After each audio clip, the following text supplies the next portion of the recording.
Bonjour, bonjour, bienvenue sur le plateau de Batijournal TV. Nous sommes toujours au salon Bipositive et nous allons cet après-midi parler formation. Et on va parler formation au sens large et on va voir que c'est quelque chose qui peut être de très éclectique. Pour en parler avec moi, monsieur François Meyer, bonjour. Bonjour. Vous appartenez à l'association KNX France. Vous êtes responsable formation donc, et technique à cette association. KNX, est-ce que vous pouvez nous dire de qui il s'agit?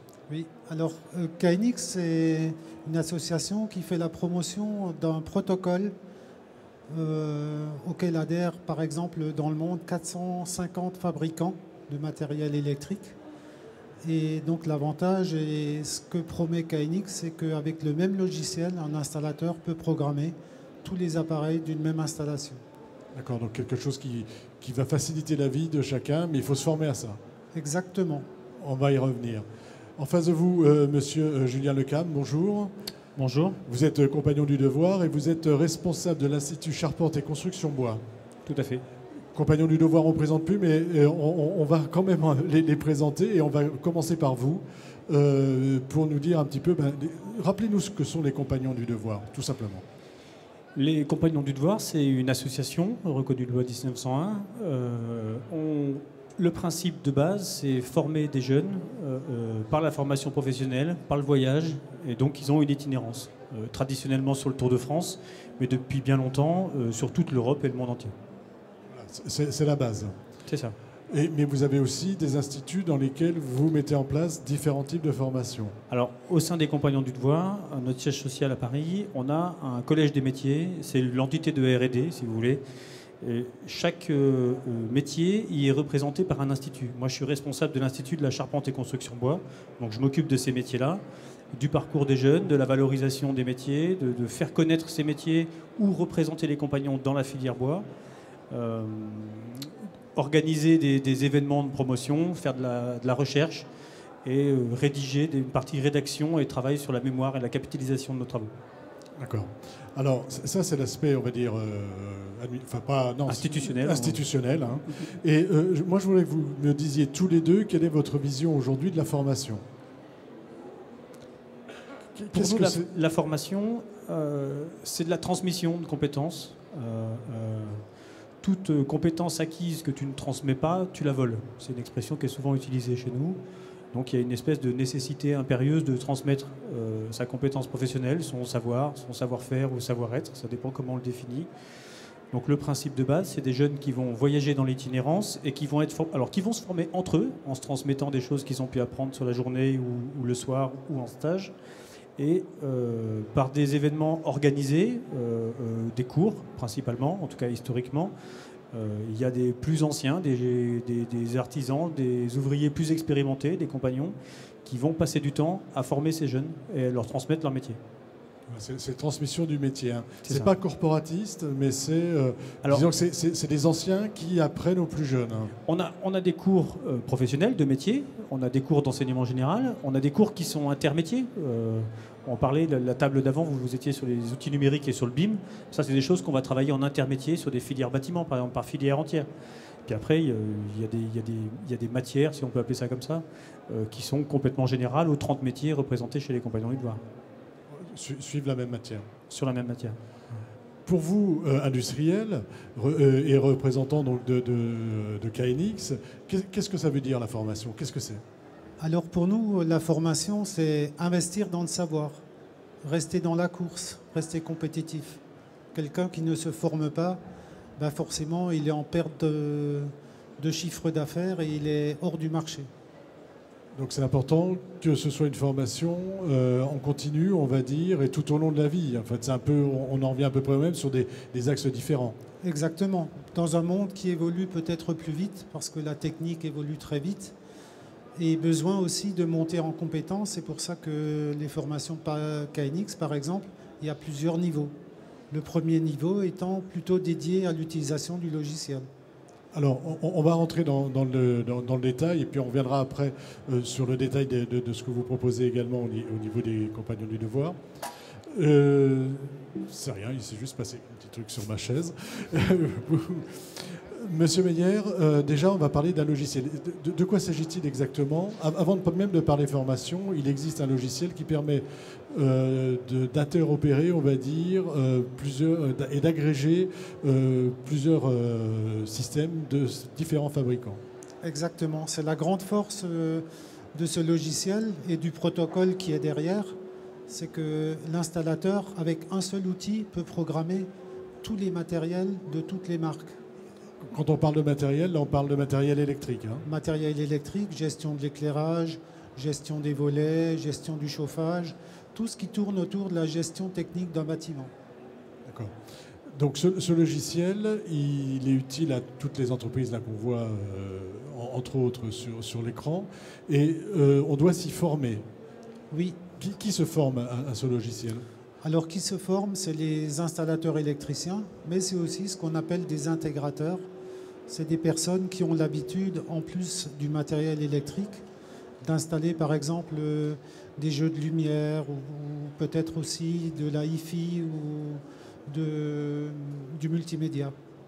Sur la formation en elle-même, maintenant, plusieurs niveaux. Pourquoi plusieurs niveaux? En fait, c'est un problème de montée en compétences. Le premier niveau, c'est vraiment, comme je vous disais avant, l'utilisation du logiciel, en supposant que derrière... Pardon. Allez-y, on a un petit souci de l'arsène, mais oui. Vous pouvez continuer.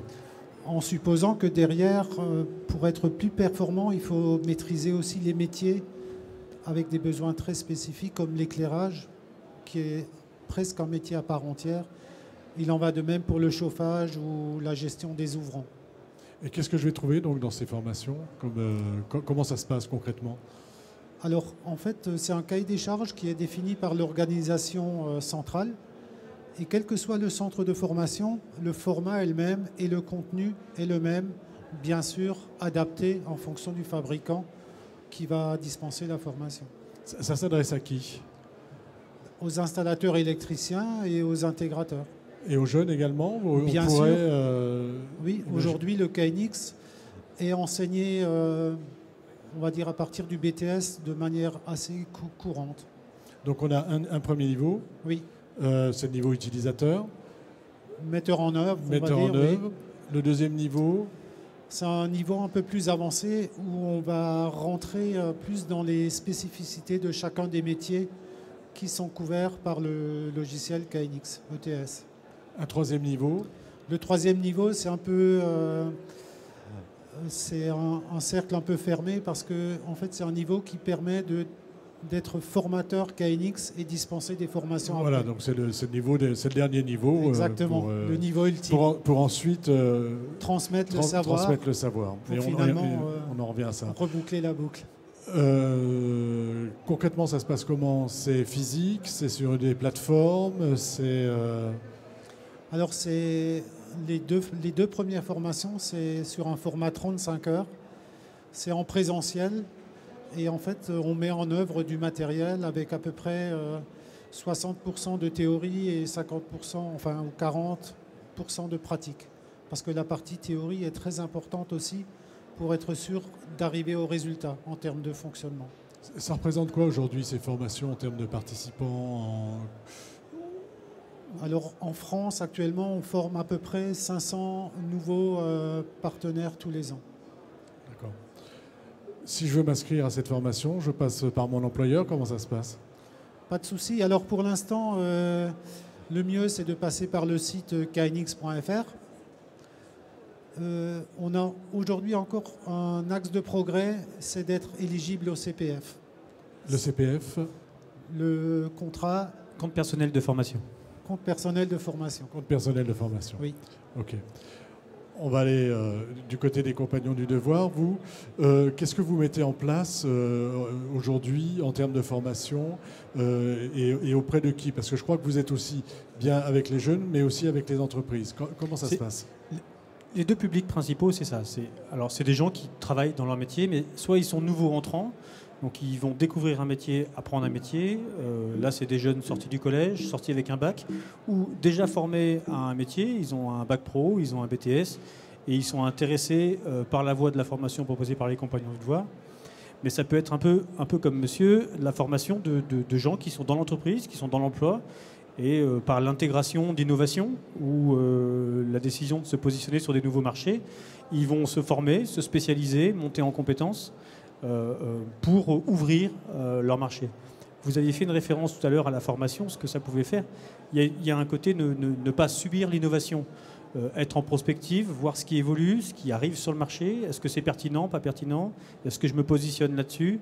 Est-ce que mes équipes, est-ce qu'on a la ressource dans l'entreprise ou pas pour y aller? Et s'il faut faire monter des gens en compétences, nous, on est là pour accompagner ces chefs d'entreprise à l'accompagnement de la formation en intra ou en regroupement chez nous. D'accord. Aujourd'hui, il y a une réforme en cours. Oui. Est-ce que vous pouvez nous faire un petit point sur cette réforme et puis nous dire ce que ça implique pour les jeunes que vous formez?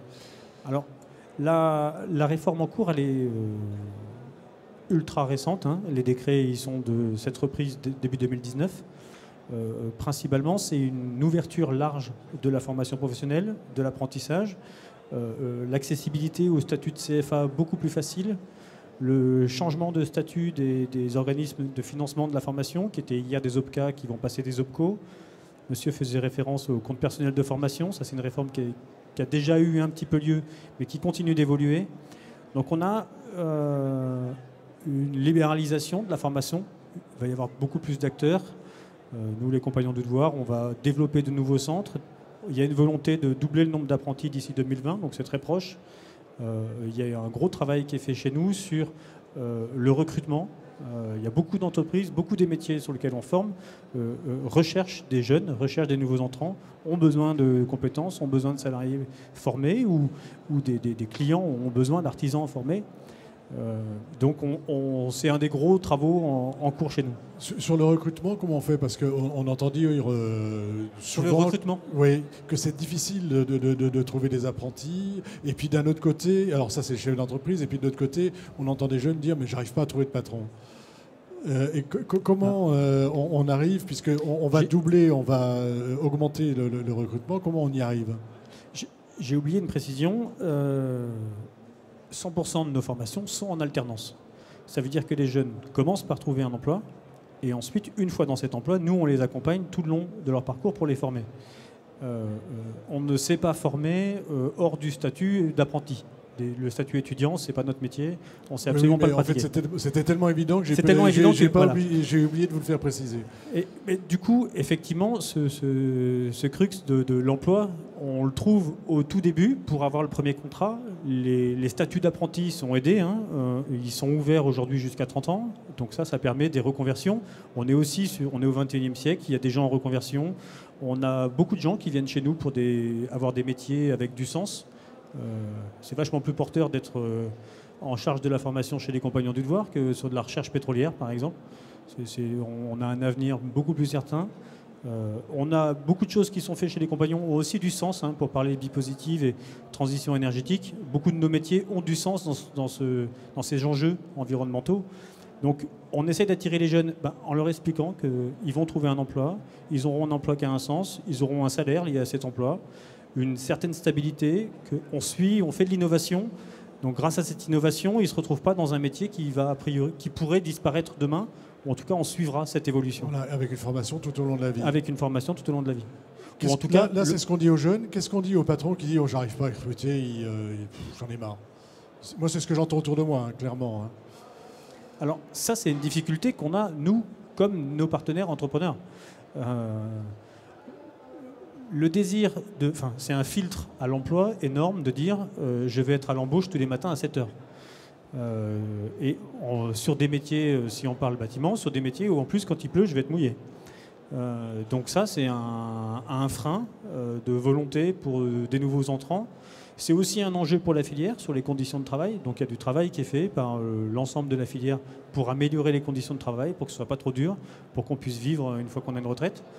Donc ça fait partie des enjeux. Mais effectivement, il y a beaucoup d'employeurs qui ont du mal à trouver des jeunes. Il y a des métiers en tension fort. Hein. La charpente, on commence à l'être. Aujourd'hui, le marché de la charpente est clairement reparti. Ce n'était pas le cas il y a 2 ans. Il est clairement reparti. Et aujourd'hui, ce n'est pas très dur de trouver une entreprise de charpente. quand on souhaite travailler. Quand on souhaite travailler, si on souhaite y aller, on va trouver assez facilement une entreprise de charpente. Et des métiers comme les couvreurs, par exemple, ils sont en tension très forte. Aujourd'hui, c'est des métiers qui recrutent énormément, qui aimeraient recruter énormément et qui ont besoin de jeunes dans ces filières. C'est quelque chose que l'on ressent chez les industriels ? Non, c'est pas la même problématique. En fait, là, on est plutôt sur un métier qui attire les jeunes. Ben voilà, on est derrière un ordinateur, on est au sec. Forcément, il y a de la demande. Mais il ne faut pas tomber dans l'autre travers en se disant, une fois que je maîtrise ça, je vais trouver du boulot facilement. Ou, si c'est le patron, je vais trouver un volant d'affaires facilement. Non, ce n'est pas par la technique qu'on va rentrer des affaires, entre guillemets, domotiques. Parce qu'il y a quand même, on ne va pas se le cacher, un petit aspect prix qui rentre un peu plus cher que de l'électricité traditionnelle. D'accord. On arrive un petit peu au terme de notre échange. Je vais vous demander chacun une conclusion finalement assez libre sur ce que vous avez, le message que vous avez envie de délivrer tous les deux sur la formation, sur ce besoin à la fois de se former, d'aller former. Quel est si les compagnons du devoir et si vous-même avez un petit message là-dessus, allez-y, c'est le moment. Pour les compagnons du devoir, aujourd'hui on forme à 30 métiers. J'invite les jeunes qui souhaitent se former dans ces 30 métiers. Ils peuvent voir ça sur notre site internet, compagnonsdudevoir.com. Dans l'ensemble de ces filières bois, il y a de l'emploi. C'est des filières en développement. On les accompagne. On est dans l'innovation sur les nouvelles modalités de formation. Donc, au travers de la formation et des métiers qu'on propose, ils ont un avenir assuré. Voilà. Et jusqu'à la fin du salon, on peut venir voir ce qui se passe sur votre stand. Alors, on est présent sur le stand à côté de la maison Bipositive. Voilà. Qu'est-ce que vous y faites ? Qu'est-ce que vous y présentez ? Alors principalement, on a une orientation bâtiment ici sur Bipositive avec des activités sur l'ensemble des enjeux de la transition environnementale présentés. Ventilation, performance de l'enveloppe, menuiserie, etc. À votre tour, si vous avez un message à délivrer sur les formations en général et peut-être en particulier sur la vôtre. Pour la formation dans le domaine KNX, c'est rester à la pointe du progrès et puis pouvoir faire communiquer avec des métiers, tous les métiers du bâtiment. Le domaine KNX, on n'en a pas vraiment parlé. Oui. Est-ce que vous pouvez nous le donner rapidement ? C'est-à-dire ce que vous englobez comme métier. En fait, c'est tous les métiers qui sont dans le traitement et l'efficacité énergétique du bâtiment, de la commande jusqu'à la mesure et éventuellement reporter des informations sur le téléphone du client final ou pouvoir faire de l'alerte en cas d'intrusion, par exemple. Donc un gros besoin de formation dans ce domaine. Bien sûr. Et des formations qui attirent, apparemment. Pardon ? Et des formations qui attirent. Bien sûr, oui, qui attirent. Okay. Merci messieurs d'être venus jusque-là pour nous parler de formation. Et c'est une émission à retrouver sur notre site internet Batijournal TV et sur le site de notre partenaire Bipositive. Merci à vous. Merci beaucoup.